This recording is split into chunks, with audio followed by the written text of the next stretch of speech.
Oke, Assalamualaikum warahmatullahi wabarakatuh. Selamat siang teman-teman semua. Bagaimana kabarnya? Sehat? Baik? Ya, semoga selalu diberikan yang terbaik ya. Tetap di rumah aja, jangan lupa gitu.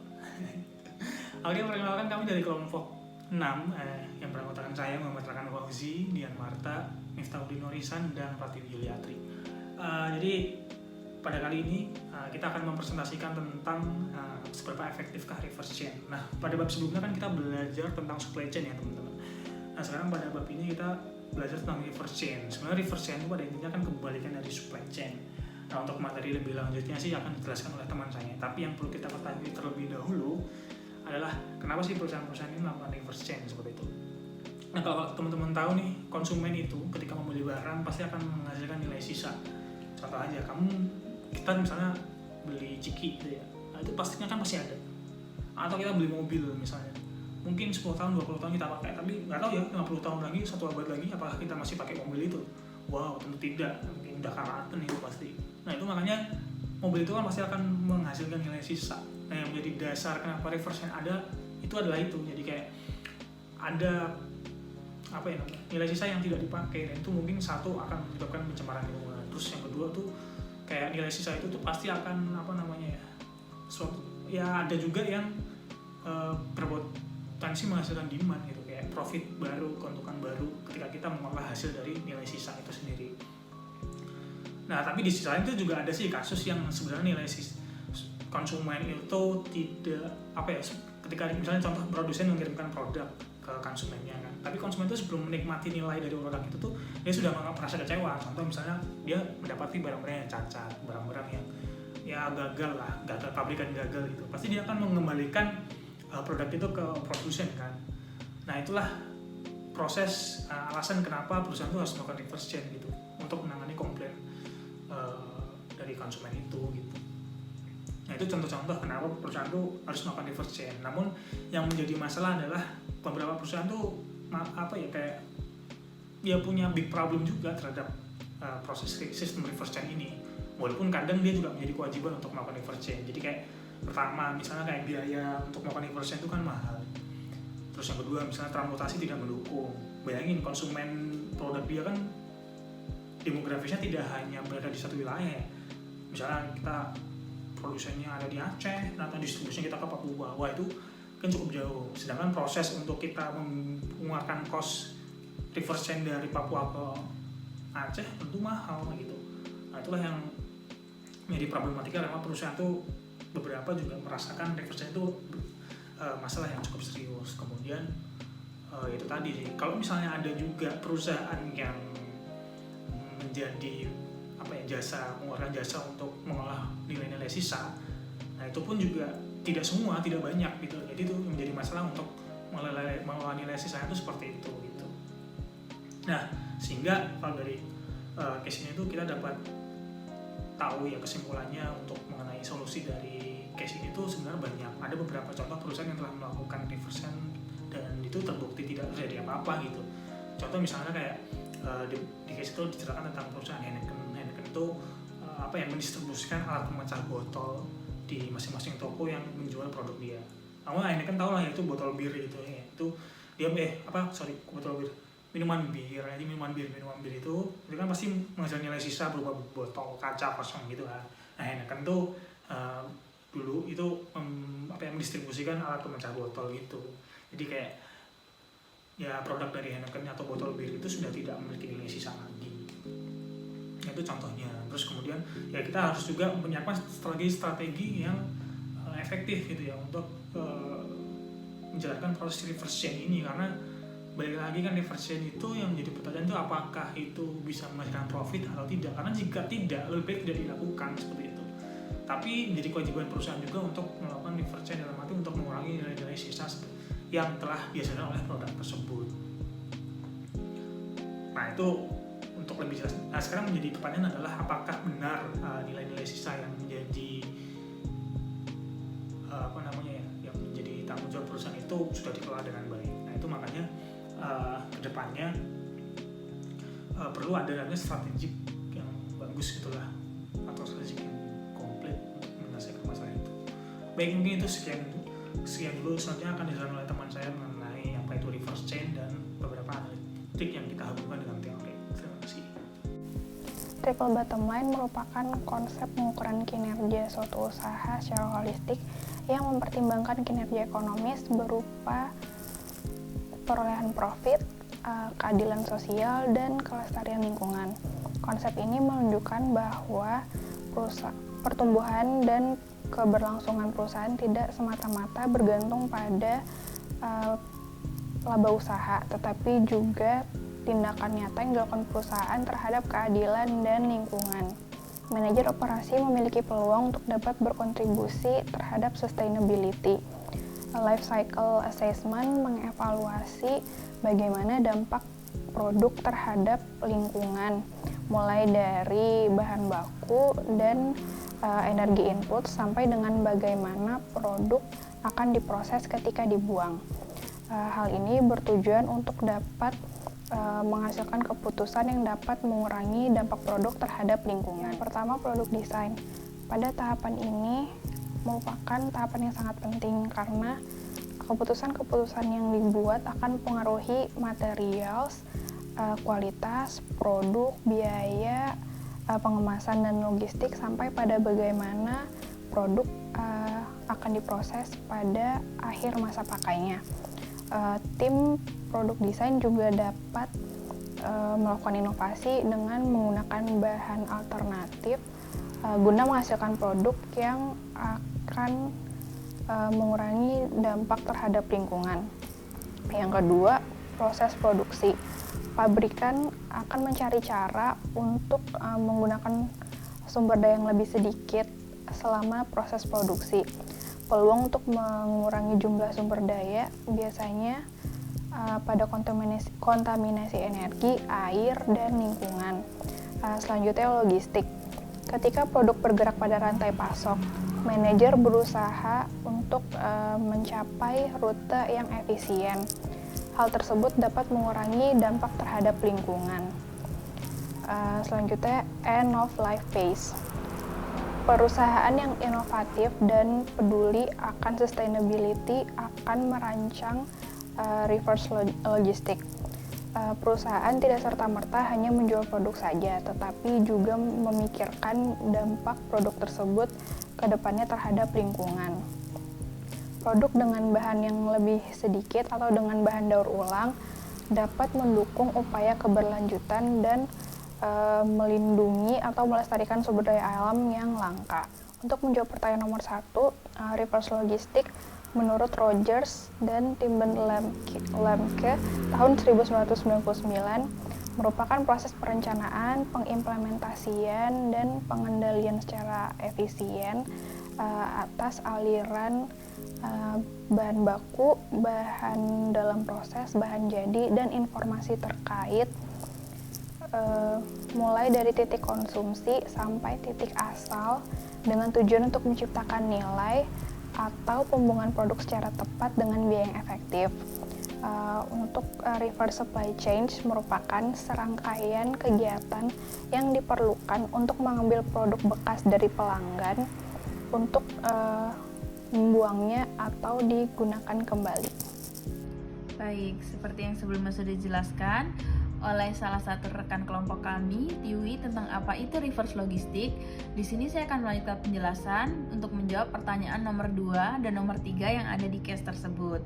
Nah, untuk pertanyaan kedua yang ditanyakan adalah kira-kira hambatan apa sih yang dihadapi oleh perusahaan apabila akan mengadaptasi reverse logistik di perusahaannya. Yang paling pertama, yang paling jadi perhatian perusahaan adalah terkait masalah biaya. Karena reverse logistik ini seperti yang sebelumnya sudah dijelaskan adalah proses bagaimana kita itu mengambil barang-barang yang sudah digunakan oleh konsumen atau barang-barang bekas untuk dikembalikan ke perusahaan, kemudian barang itu akan remanufacturing. Nah, proses itu otomatis akan menimbulkan biaya yang tidak sedikit. Nah, itu yang akan menjadi perhatian perusahaan. Lalu yang kedua adalah barang-barang yang dijual oleh perusahaan itu biasanya berada dalam lingkup geografis yang tidak sempit. Dalam artian perusahaan menjualkan barangnya itu ke wilayah-wilayah yang luas. Contohnya untuk perusahaan-perusahaan multinasional bahkan barang-barangnya itu dijual ke mancanegara. Itulah akhirnya yang menjadi concern bagi perusahaan, kenapa reverse logistik ini sedikit sulit untuk dilakukan. Lalu yang ketiga terkait masalah transportasi. Ini juga menjadi salah satu hambatan dan tantangan perusahaan. Kenapa? Karena transportasi yang nantinya akan digunakan untuk melakukan reverse logistik ini juga benar-benar harus diperhatikan oleh perusahaan. Lalu yang terakhir adalah terkait masalah kualitas dari barang yang akan di reverse logistik. Karena reverse logistik itu kita tidak bisa serta-merta seluruh barang yang kita tarik kembali perusahaan itu berada dalam kondisi yang memungkinkan untuk kita remanufacturing. Jadi bahkan kadang ada beberapa barang-barang yang kondisinya itu sudah tidak lagi bagus dan memang sudah sebaiknya dibuang dan tidak akan bisa didaur ulang kembali. Itu yang jadi concern dari perusahaan. Lalu pertanyaan yang ketiga, apakah semua perusahaan itu bisa melakukan reverse logistik? Nah, kembali lagi kita akan melihat industrinya seperti apa. Tapi kalau dari kelompok kami, kita bisa mengatakan bahwa bisa atau tidaknya kita akan menjawab bisa. Karena setiap perusahaan punya otoritas untuk bisa melakukan reverse logistik, tapi reverse logistik itu kembali lagi bukan suatu aktivitas yang berbiaya rendah. Jadi memang perusahaan harus memperhatikan apabila melakukan reverse logistik, biaya yang ditimbulkan apakah akan sesuai dengan operasional dari perusahaan tersebut. Kalau teman-teman tahu salah satu contoh reverse logistik yang paling umum kita lihat adalah perusahaan Coca-Cola. Kalau teman-teman sering minum Coca-Cola yang berbotol kaca, nah botol kacanya itulah salah satu contoh reverse logistik. Botol kaca itu nanti akan dikirim kembali ke perusahaan Coca-Cola. Oleh Coca-Cola botol kacanya akan dicuci kembali. Setelah dicuci lalu akan diisi dengan produk minuman Coca-Cola yang baru. Nah, kalau untuk di negara-negara Eropa, salah satu contohnya adalah perusahaan otomotif. Nah, perusahaan otomotif ini juga melakukan reverse logistik, di mana dia itu spare part dari konsumen yang sudah rusak atau tidak digunakan, itu akan dikirim lagi ke perusahaan untuk kemudian akan di remanufacturing. Nah, perusahaan-perusahaan juga harus memperhatikan bahwa reverse logistik ini memang butuh kesiapan yang tidak mudah. Nah, jadi rata-rata perusahaan itu biasanya akan jauh lebih umum untuk bekerja sama dengan perusahaan yang memang bergerak di bidang reverse logistik yang akan membantu perusahaan tersebut untuk menjalankan proses reverse logistik atau reverse supply chain. Baik, berikut adalah penjelasan dari saya. Terima kasih atas perhatiannya teman-teman. Kemudian akan dilanjutkan oleh teman saya Iksan. Selanjutnya adalah pertanyaan nomor 4, bagaimana teknologi dapat membantu perusahaan untuk mengelola aliran pengembalian yang lebih kompleks dari sistem reverse logistik. Proses reverse logistik memang kompleks karena perusahaan tidak dapat memprediksi jumlah barang yang kemungkinan akan di-reverse ataupun tentang kualitas barang tersebut. Nah, perkembangan teknologi saat ini sangat memungkinkan perusahaan untuk dapat membuat suatu sistem yang dapat digunakan untuk mengatasi permasalahan tersebut. Hal ini seperti sistem yang dikembangkan oleh Komatsu, yaitu Comtrex, di mana Comtrex ini merupakan suatu sistem berbasis IT yang digunakan Komatsu untuk mendeteksi barang-barang yang sudah mereka produksi. Jadi dengan sistem ini Komatsu tahu produk-produk yang mereka produksi tersebar di mana saja, kemudian kondisinya sekarang seperti apa. Sistem ini berbasis IT, jadi untuk mengetahui lokasi dari produk-produk yang sudah diproduksi Komatsu, dalam kontrak Comtrex ini Komatsu menggunakan sistem GPS. Kemudian di Comtrex ini juga ada suatu sensor yang ditanamkan di alat-alat produksi Komatsu, sehingga sensor tersebut dapat memberikan data dan data tersebut dapat diolah untuk mengetahui kondisi terkini dari produk-produk yang sudah ada di pasaran tersebut. Dengan sistem-sistem semacam ini tentu saja akan membantu perusahaan untuk mengetahui tentang kualitas produk tersebut dan akan membantu perusahaan untuk dapat mensortir apabila nanti produk-produk tersebut akan dikembalikan.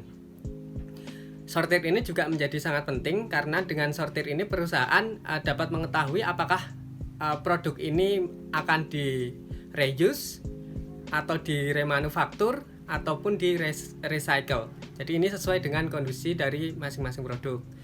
Kemudian di perkembangan teknologi seperti saat ini juga sangat memungkinkan perusahaan membuat sistem sendiri terkait dengan distribusi dari produk-produk yang akan di reverse. Jadi ada suatu perusahaan Kurman.net itu merupakan pihak ketiga biasanya digunakan sebagai pihak ketiga untuk dapat membantu perusahaan menjalankan sistem reverse logistik. Jadi di Kurman.net ini menggunakan IT, kemudian Kurman.net ini membantu mempick up barang-barang yang akan di reverse.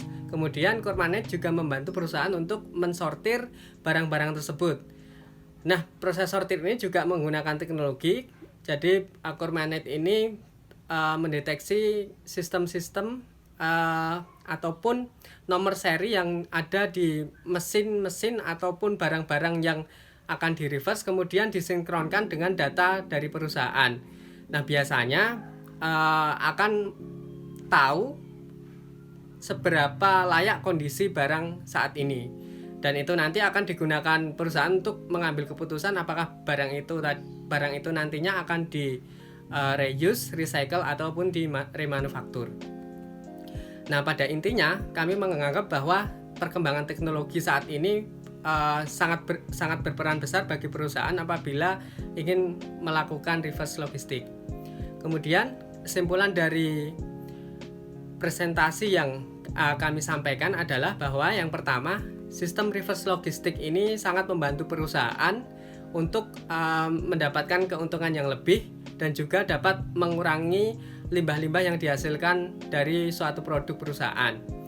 Kesimpulan yang kedua adalah dalam sistem reverse logistik ini perusahaan harus memahami benar tantangan-tantangan yang dihadapi perusahaan, seperti tantangan masalah biaya, baik itu biaya pengiriman ataupun biaya tentang pengolahan kembali produk tersebut.